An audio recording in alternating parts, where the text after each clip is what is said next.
कभी सोचा है कि ये जो हमारा शरीर है, ये अब तक बनी सबसे जटिल, सबसे शानदार मशीन कैसे है? हेलो और माइंड मैटर्स में आपका फिर से स्वागत है। आज हम मानव शरीर विज्ञान की जो अविश्वसनीय इंजीनियरिंग है ना, उसमें गोता लगाने वाले हैं। तो इसी सोच के साथ शुरू करते हैं कि मानव शरीर एक कमाल की सेल्फ रेगुलेटिंग मशीन है। जरा सोचिए, एक ऐसी मशीन जो खुद को ठीक कर लेती है, खुद को एनर्जी देती है और बिना किसी बाहरी कमांड के चलती रहती है। सच में कमाल की बात है ये। अच्छा, तो इस मशीन को बेहतर ढंग से समझने के लिए हम इसे 4 मुख्य हिस्सों में बांट कर देखेंगे। सबसे पहले इसे ईंधन कैसे मिलता है, फिर पावर और ट्रांसपोर्टेशन कैसे होता है, इसके बाद इसका कंट्रोल सिस्टम कैसे काम करता है और आखिर में इसका ढांचा और साफ सफाई का सिस्टम। तो ठीक है, शुरू करते हैं। देखिए, किसी भी मशीन को चलने के लिए फ्यूल तो चाहिए ही, और हमारे शरीर के लिए वो फ्यूल प्लांट है हमारा पाचन तंत्र। अक्सर एक गलतफहमी होती है कि खाना पेट में सिर्फ ग्रेविटी की वजह से नीचे जाता है, पर ऐसा नहीं है। असल में एक बहुत ही कमाल की प्रक्रिया होती है जिसे पेरिस्टाल्सिस कहते हैं। ये है क्या? ये मांसपेशियों के सिकुड़ने की एक लहर है जो खाने को एक्टिवली मतलब धकेल कर पाचन तंत्र में आगे बढ़ाती है।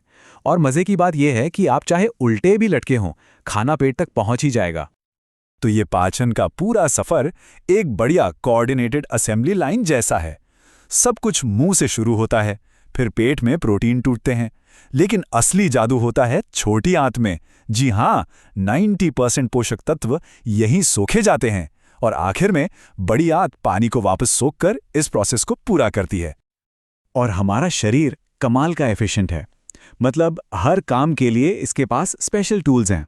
जैसे एमाइलेज स्टार्च पर काम करता है, पेप्सिन और ट्रिप्सिन प्रोटीन को संभालते हैं और लाइपेज फैट्स को तोड़ता है। ये बिल्कुल एक एक्सपर्ट्स की टीम की तरह है, जहां हर किसी को अपना खास काम पता है। अब देखिए, फ्यूल का मतलब सिर्फ कैलोरीज या एनर्जी नहीं है, बात माइक्रोन्यूट्रिएंट्स की भी है। और यहीं पर विटामिन्स का रोल आता है। ये बहुत ज़रूरी हैं, जैसे विटामिन ए की कमी से रतौंधी हो सकती है या विटामिन सी की कमी से स्कर्वी। और ये सिर्फ इतिहास की किताबें पढ़ने वाली बातें नहीं हैं, ये हमें आज भी याद दिलाती हैं कि एक बैलेंस्ड डाइट कितनी ज़्यादा ज़रूरी है। तो ठीक है, खाने को हमने काम के न्यूट्रिएंट्स में तो बदल दिया, पर एक बहुत बड़ा सवाल अभी भी बाकी है। ये फ्यूल शरीर के हर एक कोशिका, हर एक सेल तक पहुंचता कैसे है? तो चलिए अब बात करते हैं शरीर के पावर हाउस और उसके डिलीवरी नेटवर्क की, यानी हमारे श्वसन और परिसंचरण तंत्र की। सांस लेना देखा जाए तो एक बहुत ही सिंपल मैकेनिकल एक्शन है।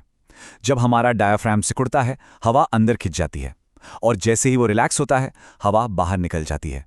ये एक सिंपल से पंप की तरह है जो हमारे पूरे शरीर को ऑक्सीजन की सप्लाई देता है। तो ये जो गैसों का जरूरी लेन देन है, ये होता है फेफड़ों के अंदर मौजूद छोटे छोटे हवा के थैलों में, जिन्हें एल्वियोली कहते हैं। असल में यही वो जगह है जहां ऑक्सीजन खून में मिलती है और कार्बन डाइऑक्साइड खून से बाहर निकलती है।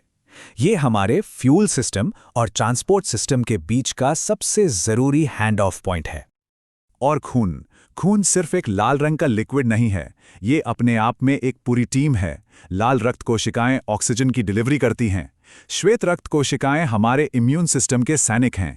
प्लेटलेट्स वो फर्स्ट रिस्पॉन्डर हैं जो चोट लगने पर खून को बहने से रोकते हैं। और प्लाज्मा वो लिक्विड है जो इन सब को साथ लेकर चलता है। ये नंबर तो सबने सुना ही होगा, 120/80। इसे नॉर्मल ब्लड प्रेशर का बेंचमार्क माना जाता है। इसमें जो ऊपर वाला नंबर है, यानी सिस्टोलिक, वो दिल के धड़कने के वक्त का प्रेशर है, और जो नीचे वाला नंबर है, डायस्टोलिक, वो 2 धड़कनों के बीच के आराम का प्रेशर है। ये हमारे शरीर की पाइपलाइन की हेल्थ का एक बहुत जरूरी इंडिकेटर है। अच्छा, अब हमारे पास फ्यूल भी है और ट्रांसपोर्टेशन भी, पर इस सब को कंट्रोल कौन कर रहा है? कौन इन चार्ज? यहीं पर आते हैं शरीर के 2 कमांड सिस्टम। एक है तेज हार्डवायर्ड नर्वस सिस्टम और दूसरा है धीमा wireless endocrine system. Nervous system के पूरे कम्युनिकेशन का राज है सिनैप्स। ये है क्या? ये 2 नर्व सेल्स के बीच एक बहुत ही छोटा सा गैप है, जहां जानकारी एक केमिकल मैसेज के रूप में एक सेल से दूसरे सेल तक कूद कर जाती है, और ये सब पलक झपकते ही हो जाता है। इसी वजह से हमारे रिफ्लेक्स और विचार इतने तेज होते हैं। और इस पूरे सिस्टम का जो मेन कमांड सेंटर है, वो है हमारा दिमाग। इसका सबसे बड़ा हिस्सा सेरिब्रम हमारी सोच, यादें और चेतना को संभालता है। जैसे ये सारी जानकारी जो आप अभी प्रोसेस कर रहे हैं वो यहीं हो रहा है। सेरिबेलम हमारे बैलेंस और मूवमेंट को कंट्रोल करता है और मेडुला ऑब्लोंगेटा उन सभी ज़रूरी कामों का ध्यान रखता है जिनके बारे में हमें सोचना भी नहीं पड़ता, जैसे दिल का धड़कना या सांस लेना। अब तेज नर्वस सिस्टम के साथ साथ हमारे पास एंडोक्राइन सिस्टम भी है। ये शरीर का वायरलेस नेटवर्क है जो खून के बहाव में हॉर्मोन्स नाम के केमिकल मैसेज भेजता है।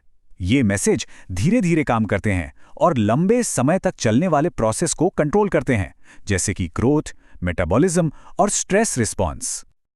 और आखिर में किसी भी अच्छी मशीन की तरह शरीर को भी एक मजबूत फ्रेम और एक एफिशिएंट क्लीनअप सिस्टम की जरूरत होती है। तो चलिए अब शरीर के ढांचे और उसके वेस्ट मैनेजमेंट को समझते हैं। एक सिंपल सा फैक्ट है पर बहुत जरूरी। एक अडल्ट इंसान के कंकाल में 206 हड्डियां होती हैं। लेकिन ये सिर्फ एक फ्रेमवर्क नहीं है।